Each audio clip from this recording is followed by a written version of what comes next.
So, I'm Peter Nevland. I am from Austin, Texas, and I seem to have this crazy knack for running into people who are incredibly talented and turn out to be way more famous than I am.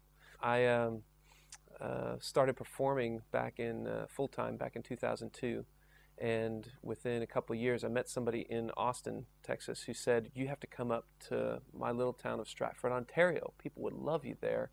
I just got to get you guys to perform there." It was me and my guitarist at the time, Paul Finley. And so we said, sure, that would be great. So they sent us a couple plane tickets. They were going to pay for us, to come up there.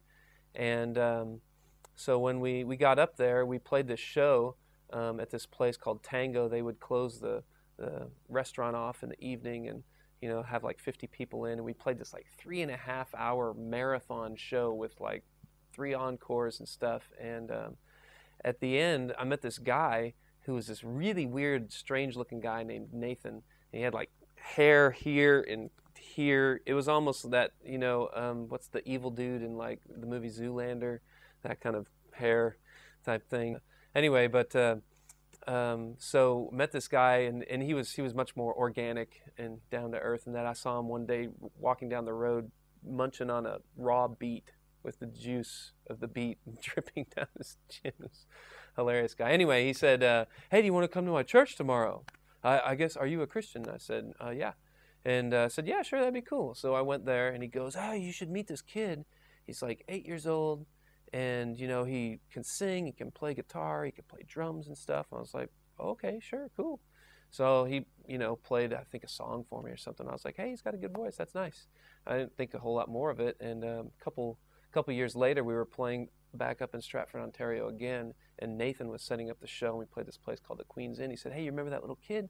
Would you mind if he opened for you?" And I was like, "Yeah, no problem." So he played. Everybody, they loved him because, he's this cute little shrimp, midget-sized kid, 10 years old, and playing these songs, and he's got this great soulful voice. And so then we started performing our show, and I guess in the middle of the show, he started doing a little heckling.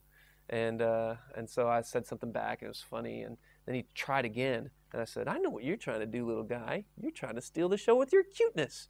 And he kind of screwed up his face and like charged me and attacked me like on stage. And he was so small. He came up to, maybe right here is like my on one leg. And so he just ended up clinging to one leg. I'm trying to sort of, walk with him, all the stuff you do when a kid's clinging to your leg, I guess. And finally I said, "Paul, just start the rest of the show." And so he started playing the next song.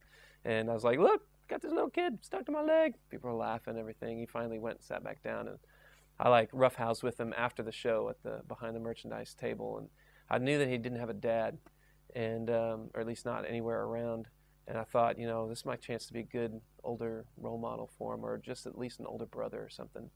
We had this fun time playing, and a couple years later, he opened for us again. He was 12 by this point, and that went really well. And then like a few years later, or maybe a few months later, he started putting up these videos on YouTube of him singing classic songs with his cute face and, great voice and just playing a guitar. They started getting millions of hits.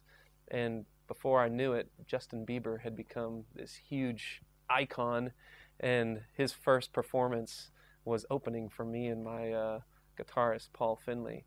And I always thought about that, it's kind of like you get these chances sometimes, you meet people, and you think, what can you say to impact their lives that they're going to remember? Maybe it's just you spend time with them and treat them like a real person. And this other little kid ran into me at this art gallery a few years later, and I flashed back to that. I thought, I got my one chance again.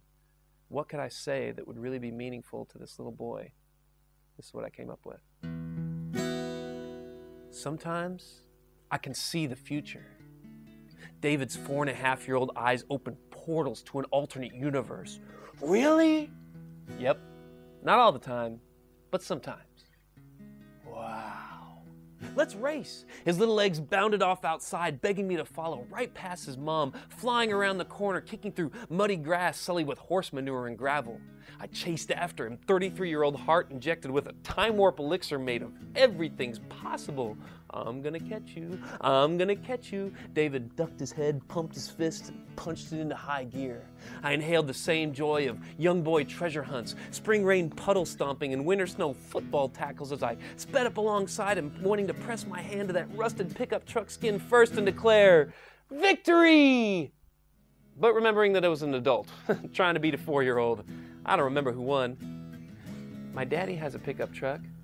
Really? Do you get to see him much? Not much, but sometimes. His eyes fell to earth for a second before looking up to see this big male jumping bean still smiling at him with more compassion than before. A flash of excitement erased the melancholy from his face.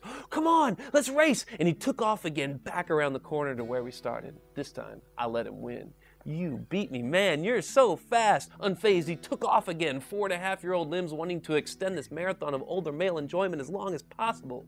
We raced back and forth, faster than any racehorse could run, longer than the endurance of the sun. It's a good thing that I'm in relatively good shape because David wouldn't take no for an answer, pushed himself to go faster and faster. By the time the moon glanced a merciful eye down to our well-worn track, he noticed little legs beginning to wobble. You're getting tired, I yelled mischievously as I chased after a slower pace. When we got back to home base, I said, do you want to look at the art? David grabbed my hand and we trudged inside the Austin Figurative Gallery. She doesn't have any clothes on. She doesn't have any clothes on. How come she doesn't have any clothes on? Man, I just met this kid, and I'm not even in a relationship with his mom, and already I get to have the talk with him. People paint people without clothes sometimes because the human body's beautiful, I said, noticing his mother nodding slowly with a wry smile a few yards away. She doesn't have any clothes on. Come on, let's race again. And he took off outside. He still had a few more laps in him, and I knew his mom would be happy at how quickly he went to sleep. You can't beat a night of racing for a boy with no full-time dad. Life doesn't get much sweeter than innocent boy-like fun for an unmarried man with no full-time son. When David finally finished his racing, his flying through the night skies, I swung him around in my arms. I knelt down and looked into his happy, tired eyes again. You remember how I told you that sometimes I could see the future? Yeah. Well, one day you're going to grow up to be a man, because that's what little boys do. You're going to have a good relationship with your mom and be thankful for her. And you're going to teach other boys how to be a man just like you. The